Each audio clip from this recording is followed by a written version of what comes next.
આપ સૌને મારા સાદર પ્રણામ. આપણી આ ચેનલમાં આપ સૌનું હાર્દિક સ્વાગત છે. આપણે ગુરુ પ્રદોષ વ્રતનું મહાત્મ્ય, પૂજાવિધિ અને કથા સાંભળીશું. ધર્મગ્રંથોમાં ભગવાન શિવને પ્રસન્ન કરવા માટે અનેક વ્રત અંગે જણાવવામાં આવે છે. પ્રદોષ વ્રત પણ તેમાંથી એક છે. આ વ્રત દર મહિનાના બંને પક્ષની 13 તિથિએ કરવામાં આવે છે. ગુરુવારે આવતી પ્રદોષને ગુરુ પ્રદોષ કહેવામાં આવે છે. પ્રદોષકાળની પૂજા કરવાથી શારીરિક, આર્થિક અને માનસિક પરેશાનીઓ દૂર થાય છે અને દુશ્મનો પર વિજય પ્રાપ્ત કરી શકાય છે. પિતૃઓને પણ તૃપ્તિ મળે છે. પ્રદોષ વ્રતની પૂજા કર્યા પછી આ વ્રતની કથા ચોક્કસ સાંભળવી જોઈએ. સૌપ્રથમ આપણે જાણીશું પ્રદોષ વ્રતની પૂજા વિધિ. પ્રદોષ વ્રતના દિવસે પ્રદોષકાળમાં ભગવાન શિવની પૂજા કરવામાં આવે છે. સૂર્યાસ્ત પહેલાં 45 મિનિટ અને સૂર્યાસ્ત પછી 45 મિનિટ પ્રદોષકાળ માનવામાં આવે છે. સૂર્યાસ્ત પહેલાં સ્નાન કરી લેવું, તે પછી પૂજાની તૈયારી કરવી. પ્રદોષકાળ શરૂ થાય ત્યારે ભગવાન શિવનો પંચામૃતથી અભિષેક કરવો. શિવ સહિત સંપૂર્ણ શિવ પરિવારની પૂજા કરો. પછી ભગવાનને ચંદન, ચોખા, બીલીપત્ર, ધતુરો અને આકડાના ફૂલ ચડાવવા. ધૂપ દીપ કરો. મહાદેવને ભોગ ધરાવો. નૈવેદ્યમાં દૂધમાંથી બનાવેલ મીઠાઈનો ભોગ ચડાવવો.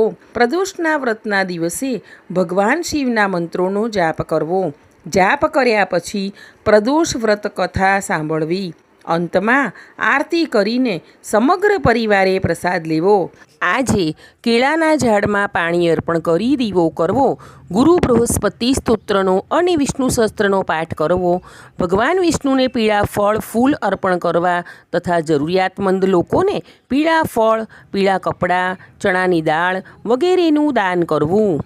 હવે આપણે ગુરુ પ્રદોષ વ્રતની કથા સાંભળીશું, જે વ્રત કરનારે અને ન કરનારે બંનેએ સાંભળવી જોઈએ, જેથી જીવનમાં સુખ, સમૃદ્ધિ, ધન, ધાન્ય, સંતાન અને કુંવારી કન્યાને જલ્દીથી ઉત્તમ વરની પ્રાપ્તિ થાય છે. એકવાર ઇન્દ્ર અને વૃત્રાસુરની સેના વચ્ચે ભીષણ યુદ્ધ થયું. દેવતાઓએ રાક્ષસ સેનાને હરાવી તેનો નાશ કર્યો.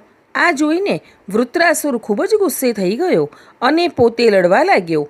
આસુરી ભ્રમના કારણે તેણે રાક્ષસી રૂપ ધારણ કર્યું. આથી બધા દેવતાઓ ગભરાઈ ગયા અને ગુરુદેવ બૃહસ્પતિના શરણમાં પહોંચ્યા. બૃહસ્પતિ મહારાજે કહ્યું કે પહેલાં હું તમને વૃત્રાસુરનો વાસ્તવિક પરિચય આપું. વૃત્રાસુર ખૂબ જ તપસ્વી છે. તેમણે ગંધમાદન પર્વત ઉપર કઠોર તપ કરીને ભગવાન શિવને પ્રસન્ન કર્યા.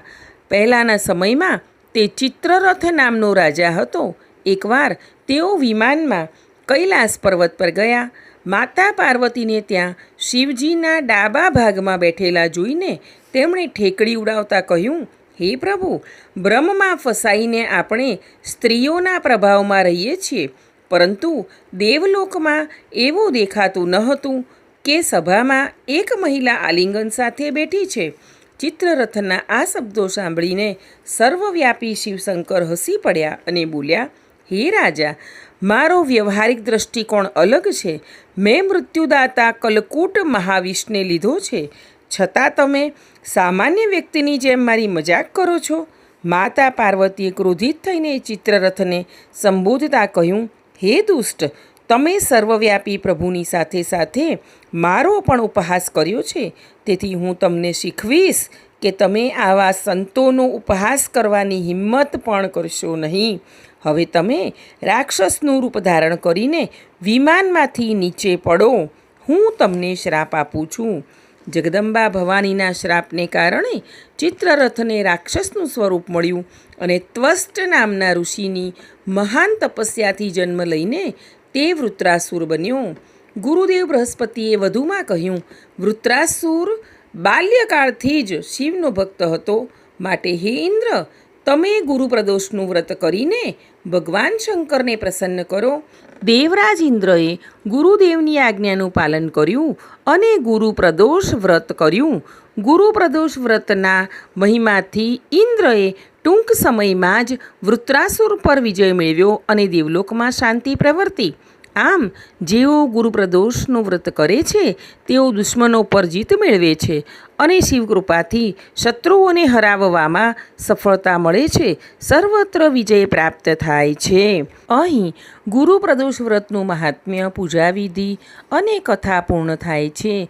બોલો ઉમાપતિ મહાદેવની જય. મારા આગળના વિડીયો જોવા માટે આપણી આ ચેનલને લાઇક, શેર અને સબસ્ક્રાઈબ કરજો. મને સાંભળવા બદલ આપ સૌનો ખૂબ ખૂબ આભાર. આપણે સૌ હંમેશા ખુશ અને નિરોગી રહીએ તેવી પ્રભુના ચરણોમાં પ્રાર્થના.